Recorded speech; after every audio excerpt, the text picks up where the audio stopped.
Sejam bem-vindos a mais uma palestra na Fraternal. Hoje recebendo o palestrante e escritor José Maria Pontes e Silva, com o tema O Perispírito. Rádio e TV Fraternal sempre em sintonia com você.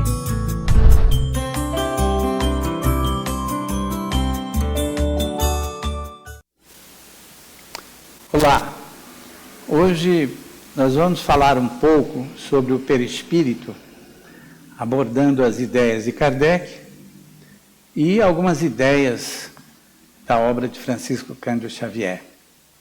O perispírito. Kardec chamou de alma o espírito encarnado. Individualidade espiritual é um termo que hoje nós costumamos utilizar. Quer dizer, alma, individualidade espiritual. Quando Kardec se referia de alguma maneira no Livro dos Espíritos, por exemplo, sobre o espírito sozinho, ou seja, sem ser visualizado com o corpo espiritual, ele sempre se refere ao espírito propriamente. Quer dizer, nós chamamos de individualidade espiritual. E Kardec chamou a alma e o espírito encarnado. Então nós temos o espírito e a matéria, são os dois componentes, é a dualidade que forma, portanto, o espírito. A matéria em todas as gradações e em todos os meios, em todas as dimensões, é o veículo de manifestação da individualidade espiritual. Avanço das concepções de Kardec ao seu tempo. As concepções atuais sobre o perispírito. O problema parece relacionado ao elo que se perde entre as concepções de Allan Kardec acerca do perispírito e o que se pode entender hoje com as revelações complementares confiáveis no âmbito do centro espírita. Esse elo que eu chamei elo perdido seria, portanto, aquilo que foi abordado por Allan Kardec em sua época, quando a ciência estava apenas se iniciando, o movimento academicista começava a dar os seus primeiros passos, onde a cultura era muito diferente da cultura que nós já temos hoje. O conhecimento, de um modo geral, era muito pequeno em relação ao avanço que nós tivemos até os dias atuais. Portanto, esse elo perdido seria aquilo que hoje nós abordamos de uma forma diferente, com uma terminologia nova, e percebemos que há uma certa diferença das abordagens de Allan Kardec, exatamente devido à ausência talvez dessa terminologia que hoje nós temos, e que possibilitou, portanto, os espíritos nos trazerem mais informações, coisa que nem tudo seria possível ser feito na época de Allan Kardec. A terminologia existente entre a metapsíquica e as escolas filosóficas deve ser objeto de especial atenção. A palavra metapsíquica é um termo que substitui a palavra hoje, é substituída pela palavra parapsicologia. Nós podemos admitir isso.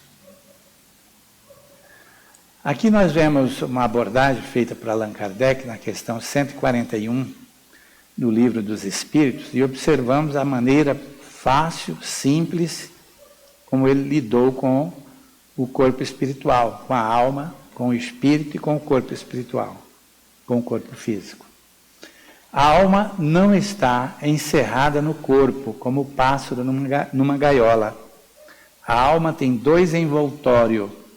O primeiro é sutil e leve, denominado perispírito. O outro, mais denso, material e pesado, é o corpo. A alma é o centro desses envoltórios, como uma amêndoa na casca. Então ele tomou uma amêndoa, como nós vemos aqui no desenho, na foto. Nós temos aqui o perispírito, que está mostrando essa antecasca, aquela casca mais fina, que está abaixo da casca mais grossa que encobre exteriormente a amêndoa. Ele chama o perispírito. O outro mais denso, material e pesado é o corpo. Este de fora é o corpo. Quer dizer, ele é o mais denso e mais pesado. Em seguida, vem, portanto,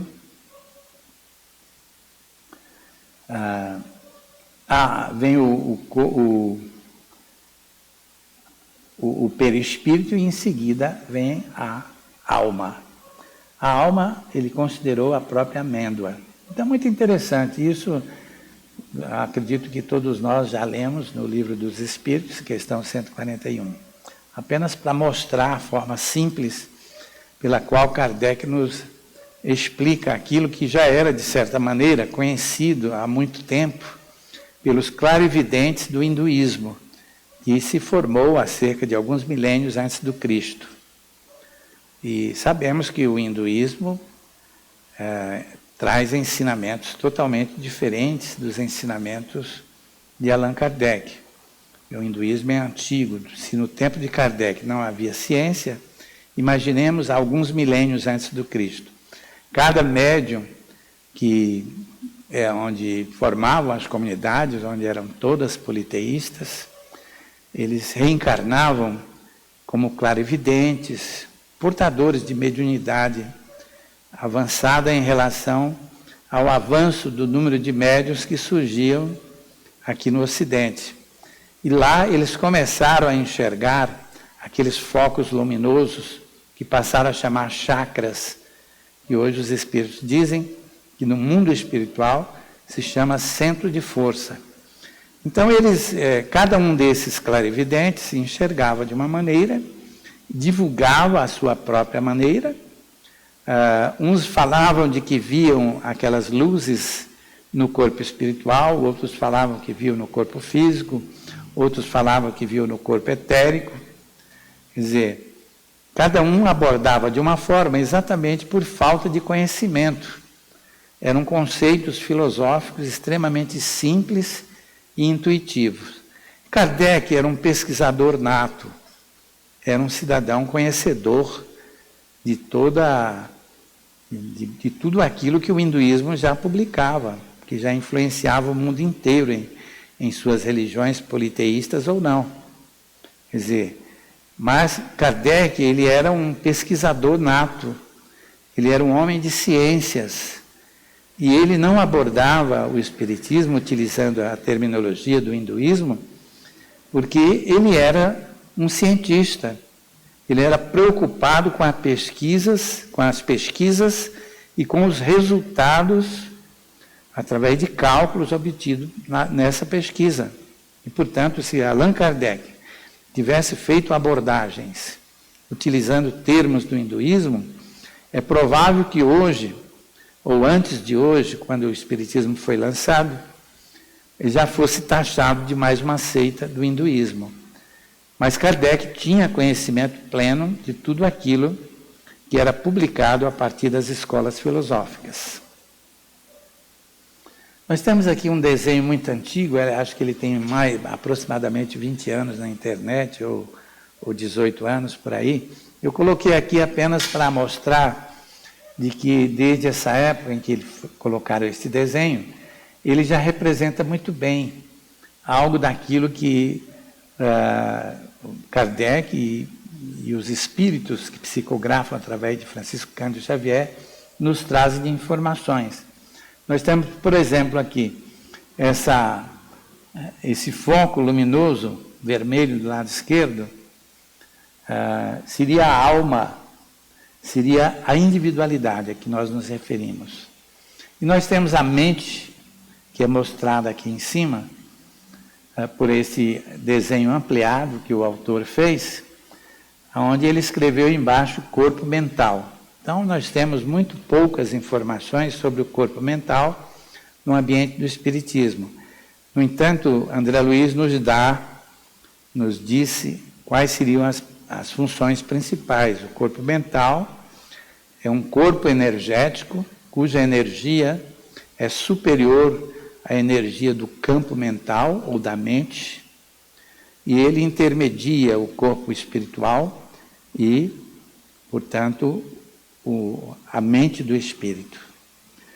E esse corpo mental é o repositório de todas as informações, ou seja, ele é uma espécie de arquivo geral, onde alguns autores chamam de arquivo informacional, por falta de um termo dado pelos espíritos, mas é bom saber que é um arquivo geral de todos os estímulos, de todos os acontecimentos, de tudo que ocorre na relação entre nós, os espíritos, e o meio em que vivemos.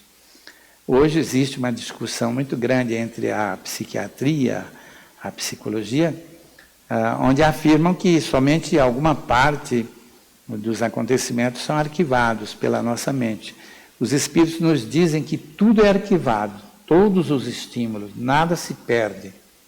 Então tudo está no nosso corpo mental, que é o envoltório sutil da mente. O corpo mental a que já se refere o hinduísmo há muito tempo. Nós temos aí o perispírito logo a seguir, que está ligado ao corpo mental, que nós chamamos de corpo espiritual também.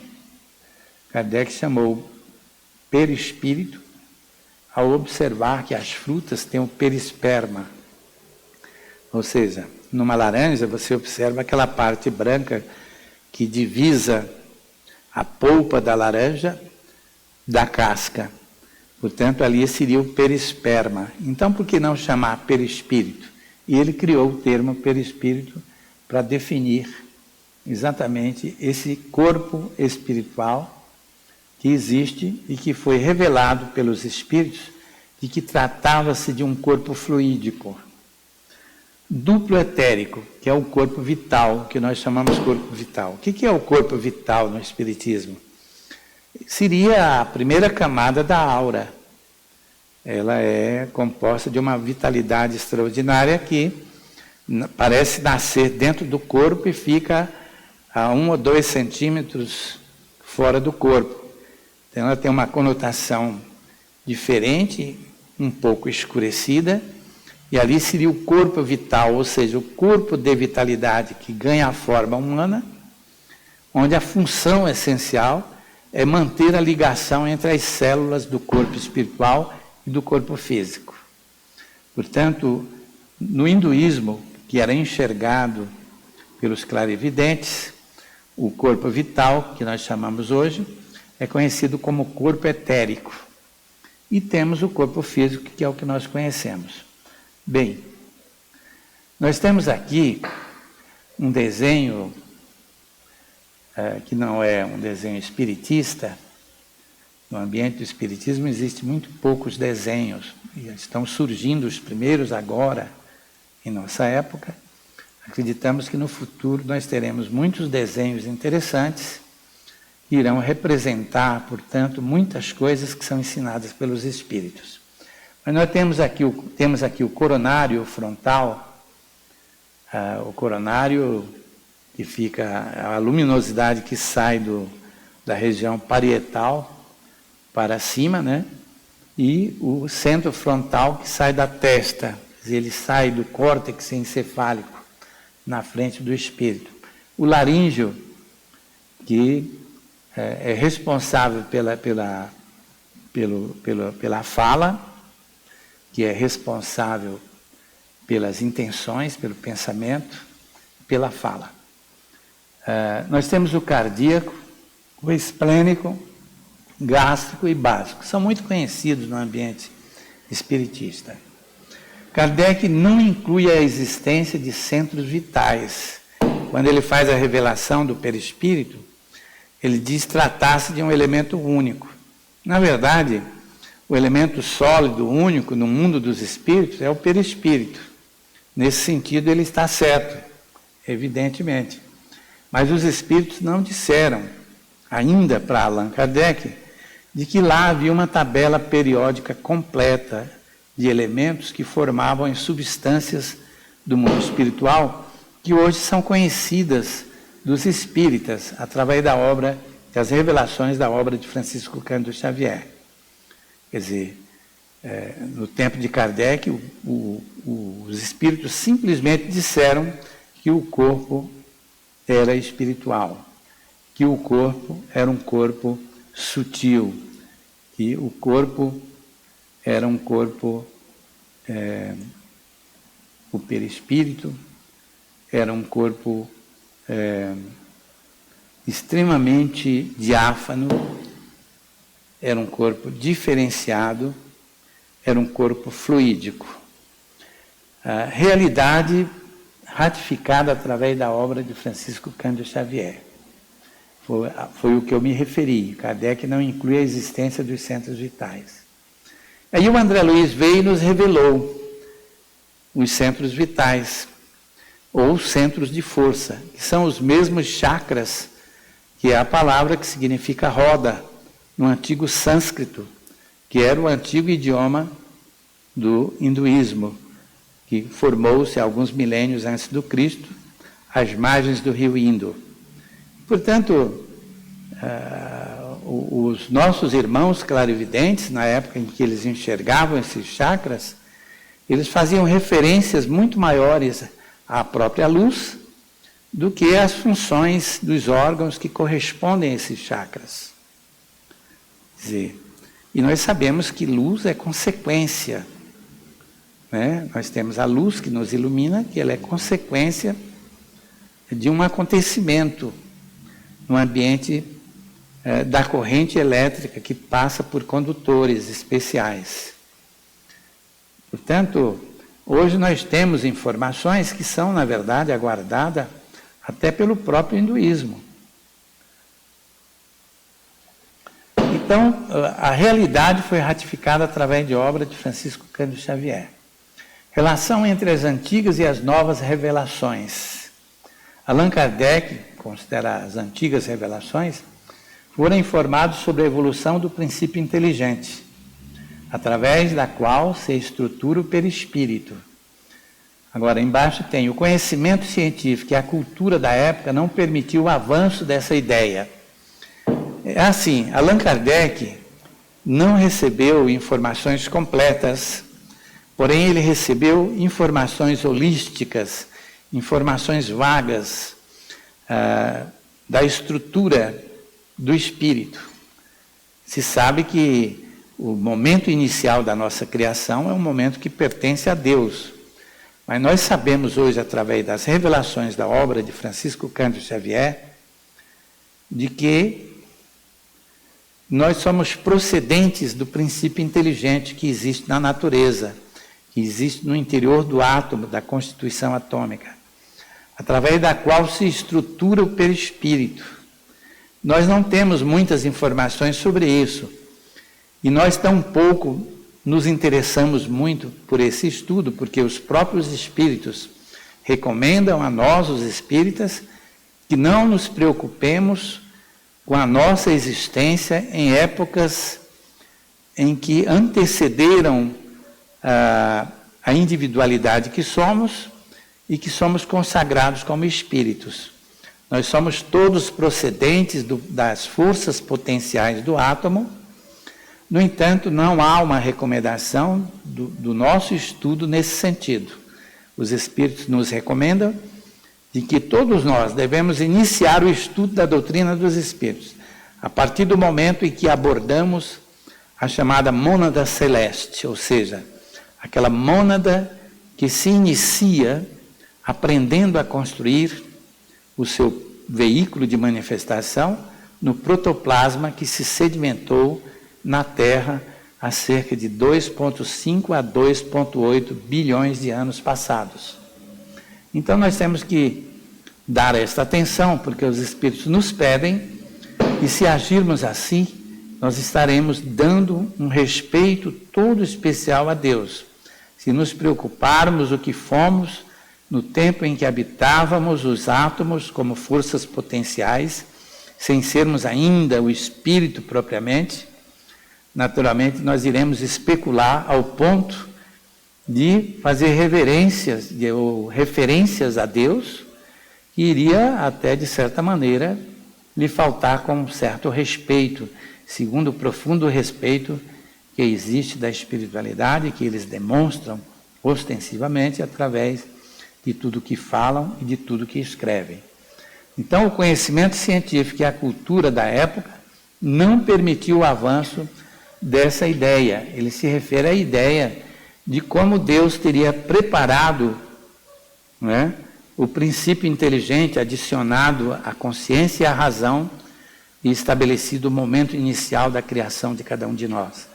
Apenas tivemos essas informações que foram depois complementadas pela obra, pelas revelações de André Luiz, através da psicografia de Francisco Cândido Xavier. Definição de perispírito. O elemento intermediário entre o espírito e o corpo. Manifesta-se através da matéria organizada em infinitas dimensões. Então, se imagina que em todas as dimensões espirituais, que são infinitas, lá nós temos o perispírito, porque o espírito evolui, a matéria também está em evolução. E por que a matéria está em evolução? Para servir o espírito, onde quer que ele se encontre, onde quer que ele esteja no seu grau de evolução servindo a Deus. E, portanto, em todas as dimensões se imagina que há o perispírito. Agora, o que ocorre é que nós temos concepções muito interessantes sobre o corpo espiritual, mas a matéria se transforma e se modifica de tal forma de que em dado momento o perispírito, mesmo existindo, para nós ele é imperceptível. Então, nesse aspecto, nós podemos dizer que perdemos o perispírito, mas na verdade não o perdemos. Ele simplesmente se eteriza com o tempo, tá? Ele torna-se compatível com o espírito que está gradualmente sempre evoluindo. O perispírito é um envoltório único do elemento espiritual. Veja bem, Kardec disse, o perispírito é um envoltório único do elemento espiritual, e ele está certo. Os outros corpos a que se referem o hinduísmo ou alguns espíritos, como André Luiz, por exemplo, onde ele explica o que são esses corpos, na verdade, são elementos energéticos, o envoltório material, de matéria mental, aquele que é extremamente grosseiro para o próprio espírito, embora seja vaporoso para nós, que é o termo usado pelos espíritos no tempo de Allan Kardec, embora seja vaporoso para os espíritos, para nós, ele é um corpo, digamos, sólido para os espíritos. Mas essa informação nós tivemos somente com a obra de André Luiz, da psicografia de Francisco Cândido Xavier. Dessa é a revelação de que nós temos a nossa tabela periódica, que ficou conhecida em 1870, em sua plenitude, época em que os espíritos não haviam feito ainda referências à tabela periódica completa do mundo dos espíritos. Somente depois que houve a revelação, em 1870, de que nós dispunhamos de uma tabela periódica de elementos, é que os espíritos nos fizeram a revelação. O termo perispírito define genericamente o corpo espiritual, com todas as suas peculiaridades. Se eteriza à medida em que o espírito se eleva na escala evolutiva. Se eteriza, ele torna-se etéreo, ele torna-se extremamente sutil, porque a matéria está em evolução. E o espírito evoluído, ele utiliza, portanto, o seu corpo espiritual compatível com o seu grau de evolução. E, consequentemente, o corpo espiritual, ele estará perfeitamente compatível também no mesmo nível de evolução da matéria, que constitui, de um modo geral, desde os implementos do organismo perispiritual e até mesmo as energias mentais, que são forças mento-eletromagnéticas. Seu peso específico se compatibiliza com o meio. Essa é a informação do Emmanuel e do André Luiz, através da psicografia de Chico Xavier. de que, na medida em que nós evoluímos, a matéria que serve ao espírito evoluído estará sempre compatibilizada com o meio. Se expande formando uma atmosfera fluídica em torno do elemento encarnado. Refere-se à aura posteriormente investigada.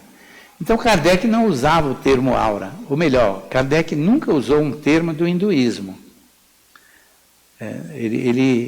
Nem a terminologia do hinduísmo ele utilizava. Ele faz uma referência à aura, se expande formando uma atmosfera fluídica em torno do elemento encarnado. Ele chamava uma expansão dessa atmosfera fluídica, que é a aura, refere-se à aura, que foi posteriormente, ou seja, depois da morte de Kardec, foi amplamente estudada pelos experimentadores europeus que fizeram experiências, principalmente na França, na Itália, na Inglaterra e, por último, na Alemanha, com os grandes pesquisadores e grandes médiuns que surgiram depois de 15 a 20 anos após a morte de Allan Kardec. Origem do termo: envolve uma substância vaporosa para os teus olhos, ainda bastante grosseira para os espíritos, assaz vaporosa, entretanto, para poder elevar-se na atmosfera e transportar-se onde queira. Quer dizer, os espíritos ainda disseram que é uma matéria grosseira para os espíritos, mas não revelaram de que se tratava da chamada matéria mental, revelação do André Luiz através da psicografia de Chico Xavier, que ele nos diz que matéria mental é o termo utilizado pelos espíritos no mundo espiritual próximo da Terra, quando fazem referência à matéria que compõe as substâncias do mundo dos espíritos ligado à Terra. Portanto, nós temos hoje a revelação da tabela periódica completa do mundo dos espíritos, que caracteriza uma sociedade ampla, com milhares e milhares de substâncias que nós desconhecemos. Na questão 93 do Livro dos Espíritos. Origem do termo: uma substância que, por comparação ao perisperma de uma fruta, pode se chamar perispírito. Quer dizer, o perisperma de uma laranja seria, portanto, aquela parte branca que separa a polpa da laranja da casca da laranja. Então, Kardec, raciocinando, se chamamos perisperma, podemos dizer que o corpo espiritual é o perispírito. E isso pegou, esse nome pegou. O perispírito é instrumento de interação no mundo espiritual. É um instrumento de interação do mundo espiritual com o mundo físico. Há mundos em que o espírito, deixando de viver num corpo material, tem por envoltório único somente o perispírito. É uma pergunta feita. E existem mundos em que, deixando de viver no corpo material, ou seja, o cidadão morre, o cidadão se transfere para o mundo espiritual, tem por envoltório somente o perispírito? E ele responde sim. Torna-se tão etéreo que é como se não existisse, estado dos espíritos puros. A substância do perispírito é a mesma em todos os planetas? Não, essa foi a resposta. O espírito se reveste da matéria própria de cada mundo, no meio em que se encontre. A mudança se realiza com mais rapidez que um relâmpago. Quer dizer, um espírito está aqui na Terra. De repente ele tem que fazer uma viagem para Marte. Vamos supor que lá seja um planeta bastante evoluído, porém bem diferente, a vida bem diferente da vida da Terra.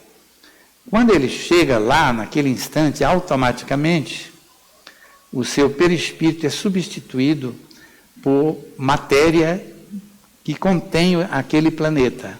Portanto, há uma transferência rápida desse corpo espiritual, que de forma automática, em fração de segundo, ocorre, portanto, a substituição desses elementos materiais que compõem o perispírito. Ou seja, todo o perispírito é composto pelas matérias que contêm o próprio globo em que a pessoa se encontra naquele instante, seja através de passeios, seja através de viagem, de trabalho, e seja através das reencarnações. Faz supor a existência de um campo polarizado de forças. É o que os espíritos nos mostram e nos dizem. A questão tratada desse assunto é na 187 do Livro dos Espíritos. Substância do perispírito. Nós não conhecemos a natureza íntima do perispírito, mas supondo o formado de matéria elétrica ou outra tão sutil como, por exemplo,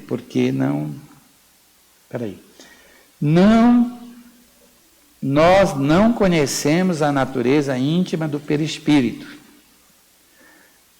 mas supondo o formado de matéria elétrica ou outra tão sutil, porque não teria a mesma propriedade estando dirigido por uma vontade?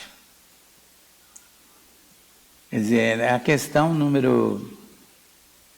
primeira parte do Livro dos Médiuns, capítulo 1, item 3. Nós não conhecemos a natureza íntima do perispírito. Sabemos que o nosso corpo físico é carnal. Sabemos que ocorrem transformações e modificações no ambiente material quando isso é necessário. Os espíritos nunca nos disseram como essas coisas acontecem. A impressão que se tem é que o espírito, logo após o desencarne, se ele é um espírito muito atrasado ainda, ele deve guardar a sensação de que o seu corpo é carnal. No entanto, existem modificações no mundo dos espíritos, onde hoje os espíritos nos dizem de que o processo de cariocinese que existe no nosso corpo físico para a reprodução celular existe da mesma maneira no corpo espiritual, ou seja, existe o processo de formação celular através da cariocinese. Então, se não é um tipo de carne que nós conhecemos, é algo talvez um pouco parecido com a carne, mas se sabe que é uma matéria que no tempo de Kardec se desconhecia. E hoje ainda não foi descrita pelos espíritos. André Luiz faz uma referência a um material leve que existe, mas não faz uma descrição propriamente desse material que se organiza pelos campos biomagnéticos do corpo espiritual através do processo de cariocinese, que é responsável pela criação e pela multiplicação celular. Tratou dos fluidos de forma generalizada. O perispírito é uma fonte de fluidos espirituais de mesma natureza dos fluidos do meio. Sabemos hoje que a mente é a fonte desses fluidos. Nos revelam a associação de força. O que ele quis dizer foi o seguinte: Kardec, por falta de informações, ele tratou dos fluidos de um modo geral, mas de uma forma generalizada. Ele chama fluidos perispiríticos, tanto os fluidos ectoplásmicos, onde ele não utilizava o nome, ele chamava de fluidos de aparição, e tanto os fluidos espirituais, que na verdade são produzidos por nós, pela nossa mente. Portanto, ele generalizou a origem dos fluidos, mas admitia que no perispírito se produzia fluidos semelhantes, iguais aos fluidos do meio que existia, do meio espiritual conhecido. E aqui tem uma informação. Sabemos hoje que a mente é a fonte desses fluidos, nos revela a associação de forças. Portanto, foi revelado pelo nosso caríssimo André Luiz, através da psicografia de Francisco Cândido Xavier, de como o nosso pensamento é produzido. E que esses fluidos espirituais são produzidos pela nossa própria mente. Ou seja, nós produzimos energia nos neurônios do nosso corpo espiritual. Essa energia energiza todo o nosso organismo espiritual e organismo físico. E nas profundezas da nossa mente, aquele campo mental no qual nós vivemos no centro, ali então nascem as nossas ideias, ou seja, as ideias são, digamos, as ideias começam a surgir e são, portanto, as ideias são formadas pelas ondas mento-eletromagnéticas, onde esses sentimentos e essas ideias que nós criamos, a partir das emoções que geramos, elas são impregnadas, ou seja, elas são gravadas nesses fluidos que são produzidos nas profundezas da nossa mente. E esse fluido é exatamente o fluido mental, é exatamente a corrente do nosso pensamento.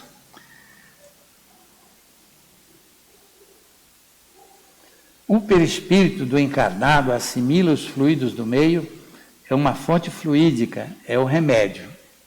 Kardec dizia, na questão 14 do capítulo de A Gênese, o perispírito do encarnado assimila os fluidos do meio.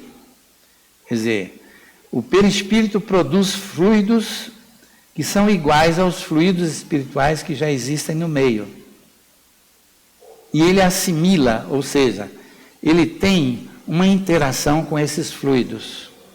Embora a mente tenha sido considerada algo independente na época, que considerava apenas uma irradiação, sem saber que tipo de irradiação, se admitia que essa radiação atuava sobre o perispírito, e atuando sobre o perispírito, atuava sobre os fluidos que eram produzidos pelo perispírito, e consequentemente atuava nos fluidos do meio.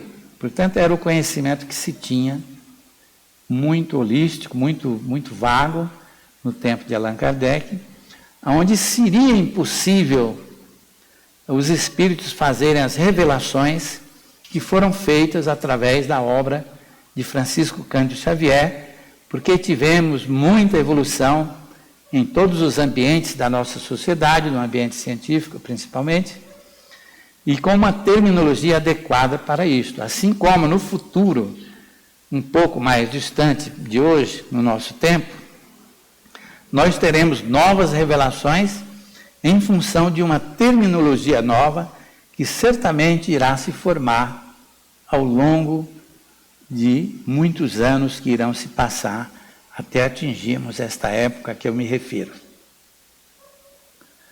Os conceitos clássicos da filosofia sobre a mente e o corpo espiritual, ideias não aceitas por Kardec. Os conceitos clássicos da filosofia sobre a mente e o corpo espiritual, Kardec não admitia. Ele somente admitia aquilo que era possível pesquisar e obter resultados. E ele estava certo. Kardec não poderia ser um elemento ligado aos conceitos intuitivos e filosóficos. Senão ele teria colocado muitas coisas incorretas, incertas na codificação e talvez não tivesse, o valor que ele obteve através da utilização de método científico experimental que já era recomendado pelos enciclopedistas europeus. Portanto, temos que ver muito esse aspecto, ele é de grande importância. O solo do mundo espiritual, fomos informados, de que é composto pelas formações físico-químicas inteligentes. Ora, o solo do mundo dos espíritos, que é a matéria mental, são grânulos de força extremamente pequenos em relação aos grânulos de força que compõem os componentes do nosso átomo aqui na Terra. E quanto menores esses elementos são, mais poder se concebe ao pensamento. E, portanto, no mundo dos espíritos, existe uma infinidade imensa de substâncias, portanto, em função desses elementos novos que se unem com outros elementos e formam novas substâncias, ou substâncias que nós desconhecemos, assim como existem, talvez, milhares de radiações que também nós desconhecemos. Solo do mundo espiritual, nos tempos de Kardec, constituído pela matéria quintessenciada, mundo fluídico. No tempo de Kardec, não se tinha essa informação. Matéria quintessenciada era um termo utilizado no próprio ambiente científico para definir coisas que não se conhecia. Era uma quinta essência da matéria, quer dizer, era um mundo fluídico.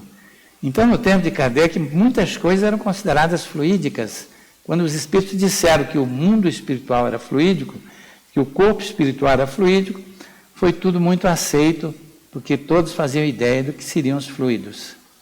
A erraticidade, que é um termo que Kardec criou, não é? Regiões do plano espiritual ligadas ao globo e que abrigam as entidades que necessitam reencarnar. Quer dizer, os espíritos que notificaram a Kardec sobre a erraticidade, na verdade, não foi criação dele o termo, se não me engano.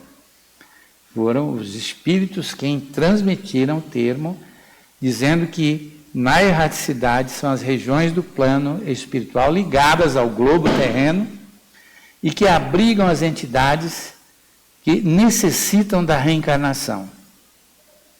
Nos tempos de Kardec, a alma tem uma sede determinada, circunscrita no corpo. Kardec fez essa pergunta, a pergunta 146A, no Livro dos Espíritos. Aqui está a prova de que Kardec conhecia a terminologia, conhecia as notícias do hinduísmo. A alma tem uma sede determinada, circunscrita no corpo. Naquele tempo, o hinduísmo já noticiava a existência dessa alma, aliás, dessa sede determinada e circunscrita no corpo. Não, mas ela está mais particularmente na cabeça, entre os gênios e os que usam bastante o pensamento. E no coração dos que sentem intensamente. O espírito quase responde, quase que o espírito diz que nós vivemos no tálamo, né? Vivemos debaixo do corpo caloso, no tálamo, que é aquele órgão duplo, como se fosse dois ovinhos de pombo juntos, e que ali nós temos, se temos muita atividade intelectual, naturalmente, né? Entre os gênios, ali se encontra a sede do espírito. E se utilizamos muito o coração, ou seja, se praticamos muito a caridade, o coração se ilumina, certo? E ele então passa a ser uma espécie de sede dos sentimentos. Quer dizer, eles simplesmente deram uma explicação sem explicar totalmente aquilo que só seria explicado através da obra de Francisco Cândido Xavier, Psicografia de André Luiz. Nos tempos de Kardec ainda, que pensar da opinião dos que situam num centro vital? Centro vital, quer dizer, a pergunta que Kardec fez. Quer dizer que o espírito habita essa parte de seu organismo, porque é para aí que se dirigem todas as sensações. Quer dizer que o espírito habita essa parte de seu organismo, porque é para aí que se dirigem todas as sensações.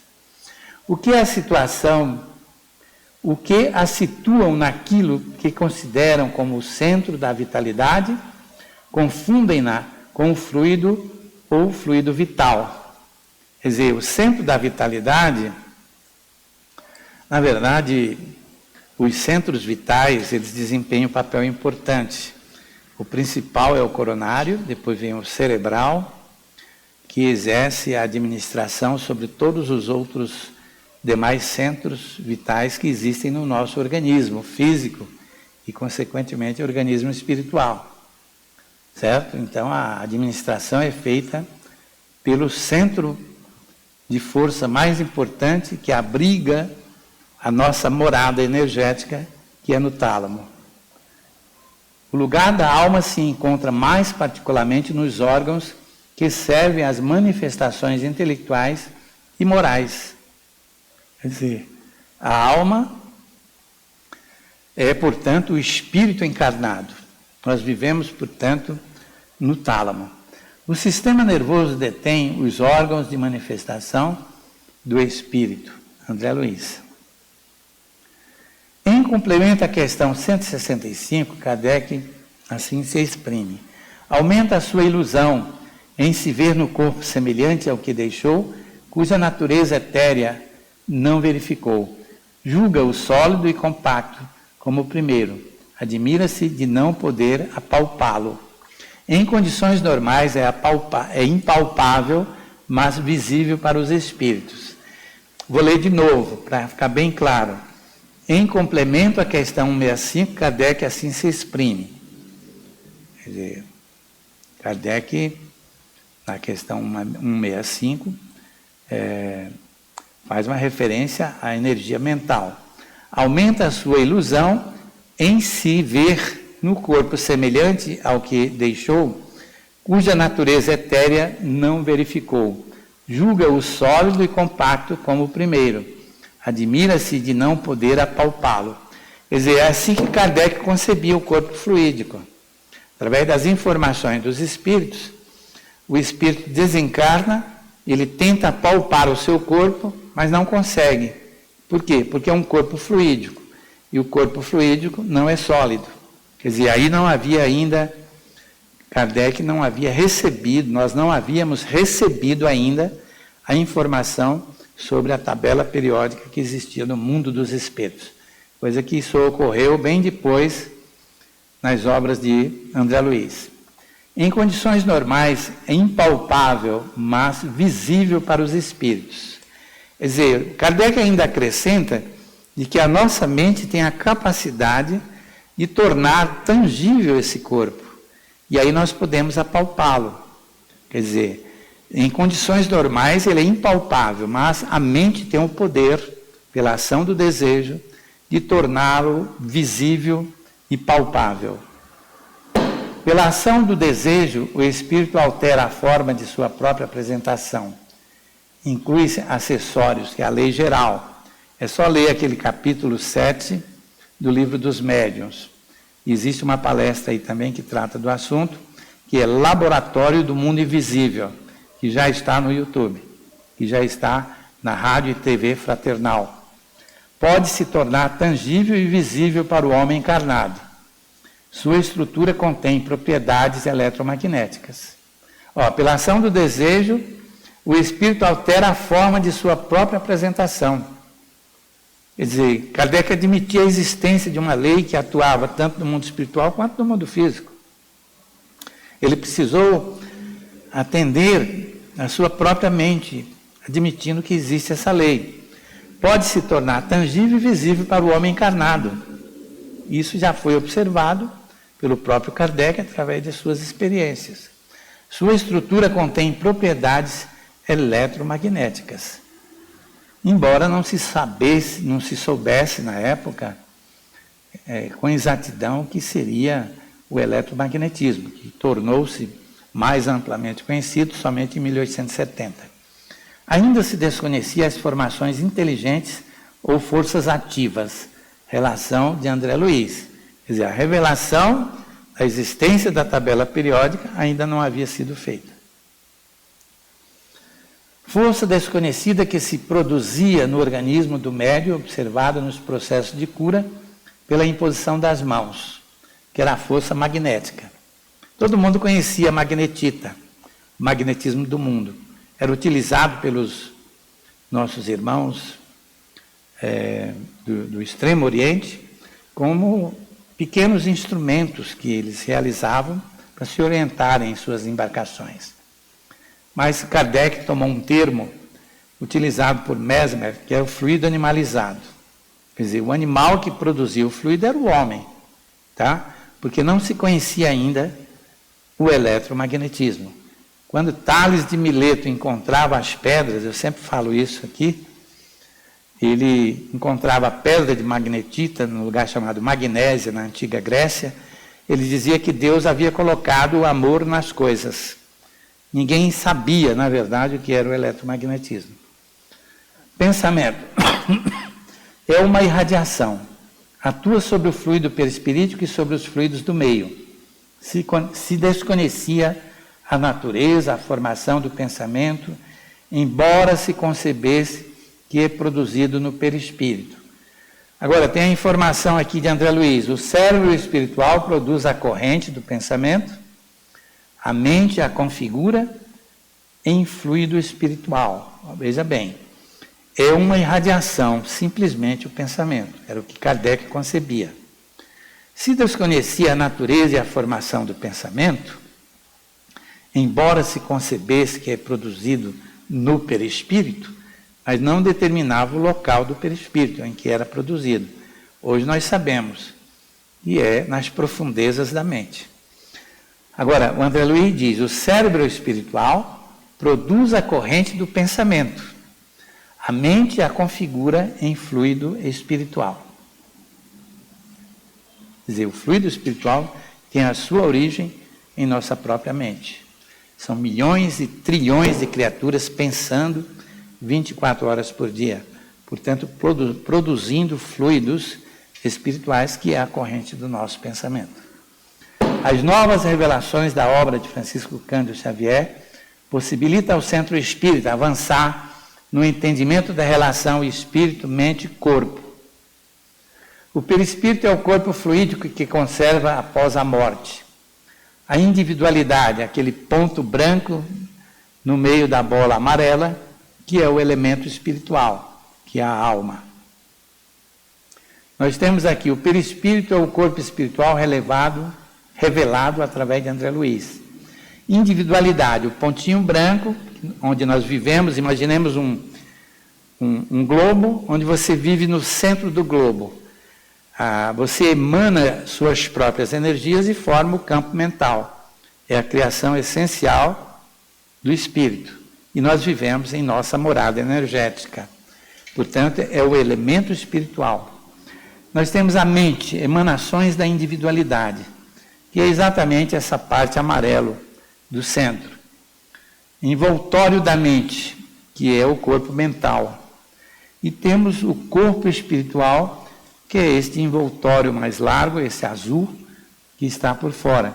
É apenas um desenho representativo, parecido com aquele primeiro que eu mostrei, que está há muitos anos na internet, que eu retirei apenas para fazer uma comparação com este desenho que nós preparamos. Corpo espiritual, retrata o corpo mental que lhe preside a formação. Corpo vital, corpo etérico das escolas filosóficas.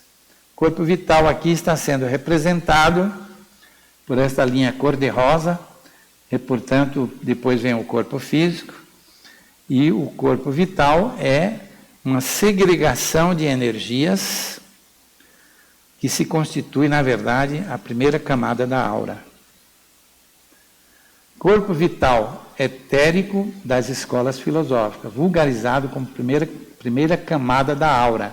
Como nós percebemos, a primeira camada da aura é escura. É formada pela vitalidade do organismo, cuja função é manter a união das células do corpo espiritual e do corpo físico. Portanto, é o corpo vital que nós chamamos no Espiritismo. Investigadores metapsiquistas observaram que a aura é formada essencialmente por 3 camadas. Existem algumas pessoas que têm 4 camadas, mas quase sempre as pessoas têm apenas 3 camadas da aura. O perispírito. No futuro, o homem da Terra contará com um imenso campo de estudo, o qual será visualizado tão logo a ciência descubra a existência da maravilhosa estrutura do corpo espiritual. Muito obrigado a todos. Até a próxima, se Deus quiser. Vou só falar rapidamente aqui do nosso livro. O nosso livro Corpo Sutil, dividido em 3 partes. Aqueles que desejarem receber o livro, é só telefonar para a Rádio e TV Fraternal, que irão receber gratuitamente. Pagar apenas a postagem do correio, que está, acho que menos de R$15 na atualidade. Tá? Podem pedir, telefonar para a Rádio Fraternal, que ela encaminhará pelo correio o livro gratuitamente. aqui trata de assuntos interessantes, de grande importância, que será amplamente estudado no Centro Espírita daqui para frente. Muito agradecido a todos. Até a próxima.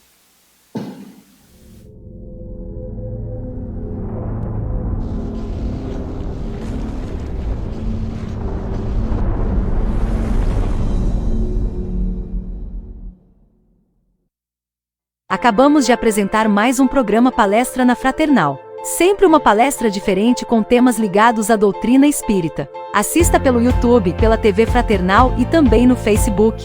Ouça pelo aplicativo da Rádio Fraternal e pelo site fraternal.net.br. Rádio e TV Fraternal, sempre em sintonia com você.